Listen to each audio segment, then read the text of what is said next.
Hey there! Today we're diving into a problem many developers face while working with Reactive Kafka consumers in a Spring Boot app using Kotlin.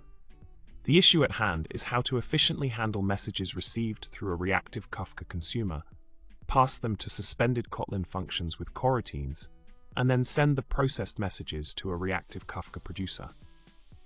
Sounds like a bit of a puzzle, right? Now let's talk about the solution. The key here is to leverage the power of the flatMap function. By using flatMap in conjunction with mono, we can seamlessly bridge the gap between reactive streams and suspended Kotlin functions with coroutines. This way, we can process messages, handle errors, and retry operations without any hiccups. It's all about finding the right place to insert mono without invoking .subscribe, and flatMap is the perfect spot for it. Remember, the mantra here is to keep it non-blocking and error-resilient. In summary, we've cracked the code on efficiently handling messages in a Reactive Kafka setup by smartly combining flatMap, mono, and coroutines in Kotlin.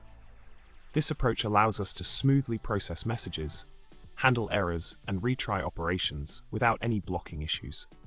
So, next time you're working on a similar project, remember to embrace the power of reactive streams and coroutines for a seamless experience. And with that, happy coding, and don't forget to like, subscribe, and drop a comment below with your thoughts on this solution. See you in the next one.